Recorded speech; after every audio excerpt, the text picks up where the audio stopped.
Welcome back. This is a unexpected late fall, or actually I shouldn't say late fall, mid-fall, live from the boat, or recorded from the boat.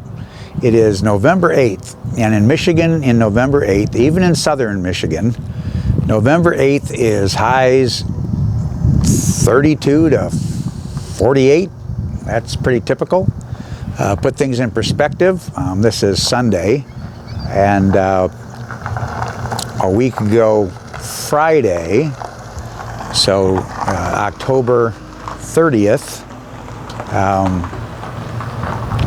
we hosted the President of the United States at our business in Waterford Township, and it was 35 degrees and sleeting, snowing, and that didn't surprise anybody who lives in Michigan that it would be 35 degrees on October 30th. So here we are now on November 8th, and I'm here down in southern Michigan on the Lake Erie coast, and it's well, 71 degrees, which is unheard of. I can't remember 71 degrees on the water front on November 8th in Michigan.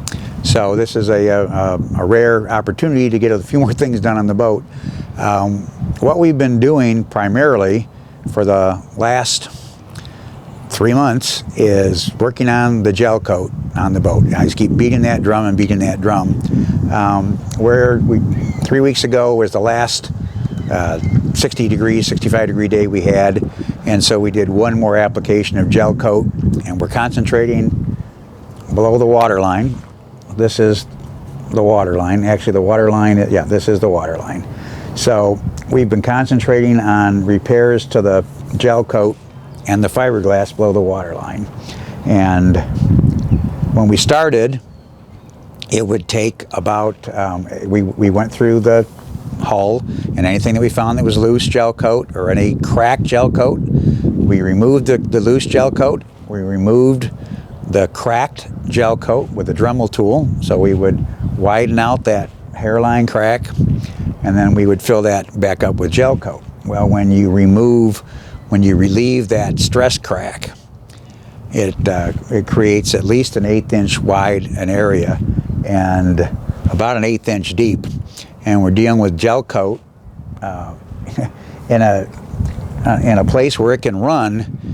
When you put the gel coat in the crack, it will run out of the crack. So most of those places where we relieved the stress, we have put 6 applications of gel coat back in to bring it up to surface.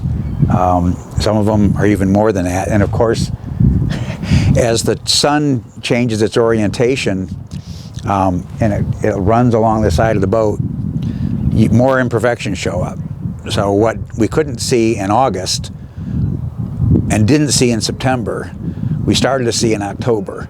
And so every time we'd come out, and I'll give you an idea of what we're doing. I'm going to zoom in here just to give you an idea. Right here is one of the last repairs we made.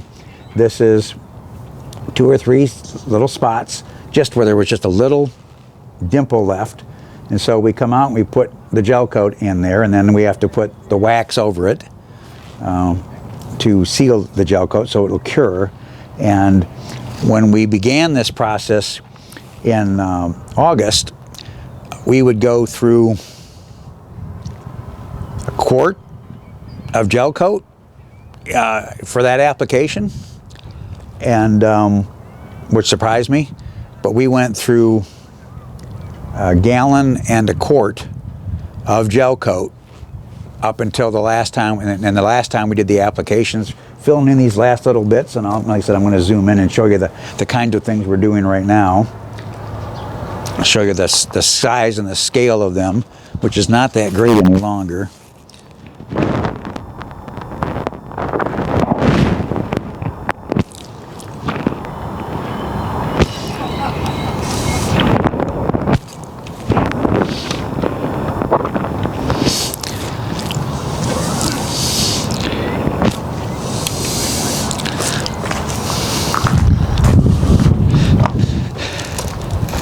So that is, and that's just a literally little glob,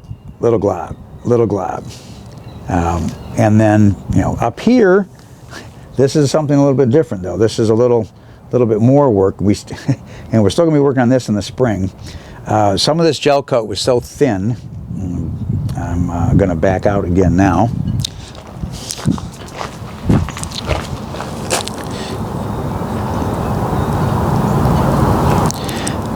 Or maybe I won't back out. There we go.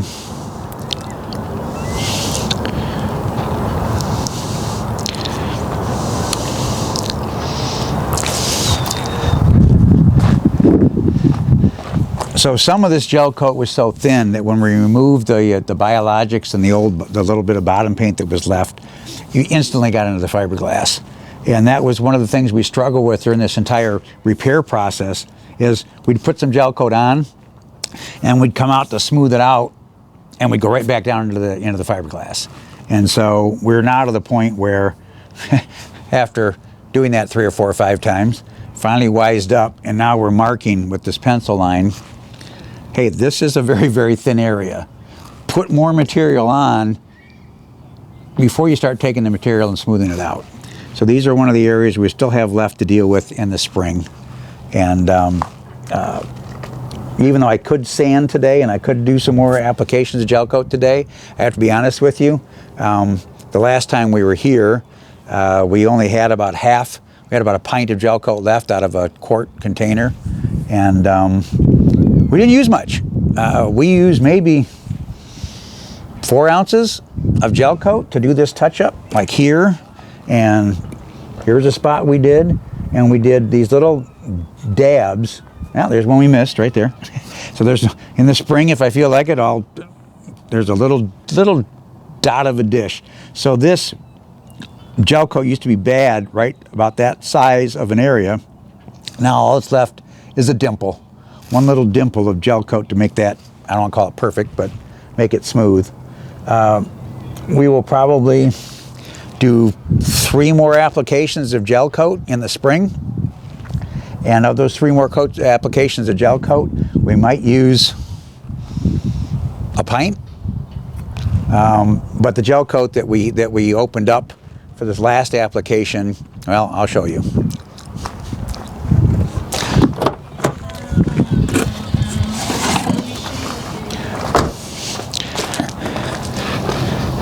So we're using this fiberglass 682 gel coat, and I like this handy pouring mechanism here. Well, there's about this much gel coat left in here, but it's sitting inside this, and it's been sitting in there for 3 weeks, and it's skimmed over.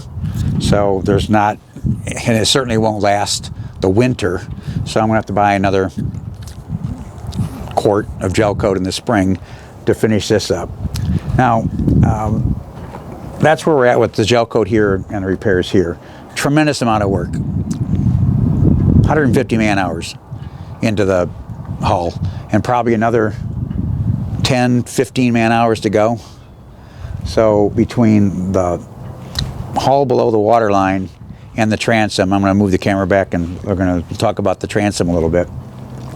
And then about my fall plans and winter plans.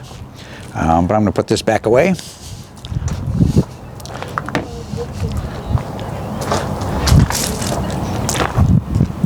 So I'll move the camera now back to the transom. We'll talk about the success that we've had and the progress we've had in the transom.